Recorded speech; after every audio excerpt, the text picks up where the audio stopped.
E a ex-presidente da Bolívia, Jeanine Áñez, agradeceu a oferta de asilo no Brasil, feita pelo presidente Jair Bolsonaro, mas recusou a proposta. Ela foi condenada a 10 anos de prisão por suposta violação de deveres e resoluções contrárias à Constituição quando assumiu o poder em 2019. O episódio ocorreu após a renúncia de Evo Morales. A oferta foi revelada por Bolsonaro em entrevista ao programa 4x4 no YouTube. Na ocasião, o chefe do executivo declarou que estava avaliando a situação de Áñez e a possibilidade de oferecer asilo à boliviana por considerar a prisão dela uma injustiça.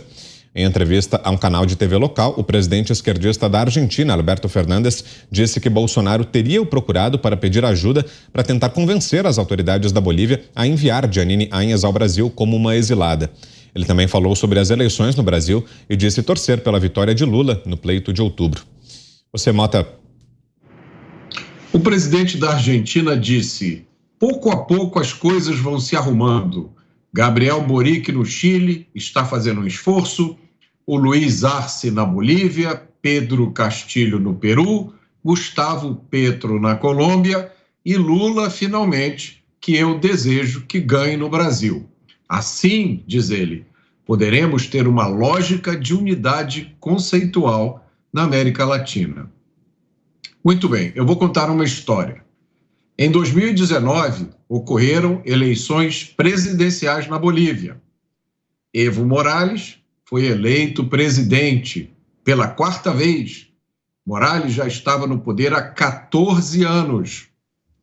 A Organização dos Estados Americanos, outras entidades e pessoas denunciaram a ocorrência de fraude nas eleições presidenciais da Bolívia. O povo boliviano foi às ruas. Evo Morales renunciou e fugiu do país. Todos os seus sucessores também fugiram.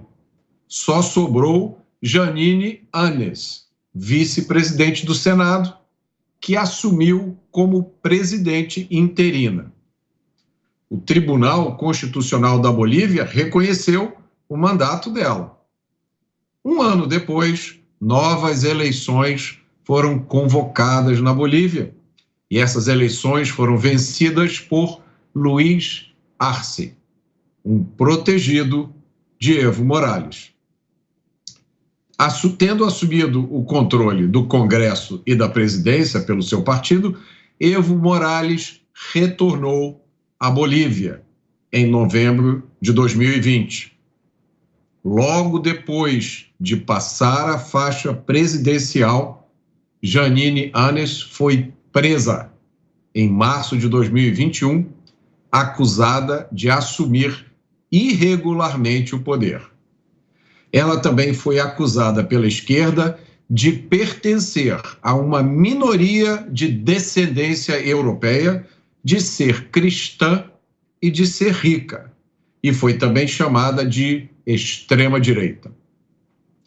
Um representante da Human Rights Watch, há pouco tempo, declarou: estamos preocupados com a forma com a qual esse caso foi conduzido.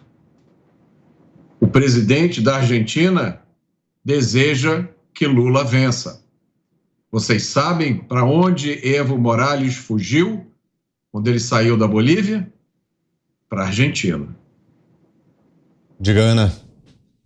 Então, Vitor, essa semana nós tivemos a visita aí do jornalista norte-americano Tucker Carlson, ele que comanda aí o programa político de maior audiência nas TVs americanas, e ele coloca exatamente em contexto o que significa, o que vai significar a nossa eleição agora em outubro, exatamente por essa tomada da América do Sul, da América Latina, por partidos de esquerda e partidos de esquerda radicais. Não são nem os tucanos, né? Aquela esquerda disfarçada, com uma roupa mais arrumadinha, de terninho Armani. Uma esquerda radical, com políticas radicais, com uma agenda radical.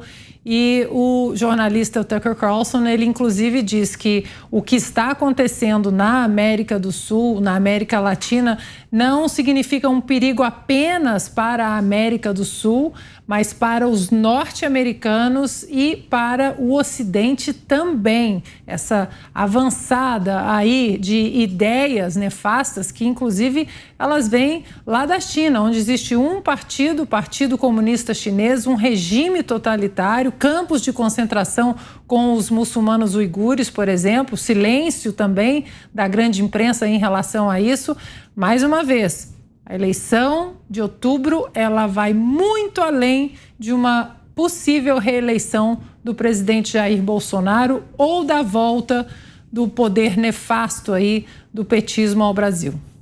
Augusto. A minha primeira reportagem fora do país foi para cobrir um golpe na Bolívia. E os golpes foram tantos na Bolívia no século passado e também neste aqui, foram tantos que o jornalista Hélio Gasper brincava dizendo que a Bolívia tinha transformado o golpe de Estado numa forma de rodízio presidencial, dando chances a todos. Vinha um golpe, instalava lá o cara do narcotráfico. Vinha outro, o presidente era de esquerda. Vinha outro de direita, tudo. E a Bolívia é um desastre permanente. Ela perdeu, acho que 2/3 do território original com guerras desastradas, né? Faz 140 anos, por exemplo, perdeu a saída para o mar numa guerra que travou, aliada a Bolívia ao Peru, contra o Chile. O Chile derrotou os dois e tomou o mar da Bolívia. A Bolívia tinha que estar preocupada em recuperar parte desse território com entendimentos diplomáticos em vez de se dividir como se divide. Por esse caminho aí a Bolívia vai terminar acabando, né? Vai cometer um suicídio. É impressionante como você tem correntes internas que se digladiam, uma pior que a outra.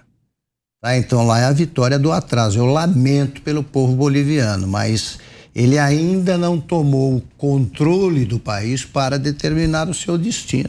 É isso aí. Zé.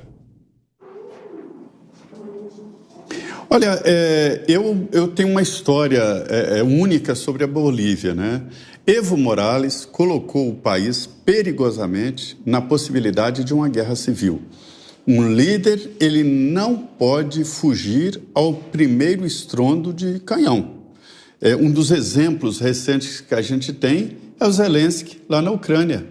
Ele poderia pegar uma carona, como ele próprio disse, né?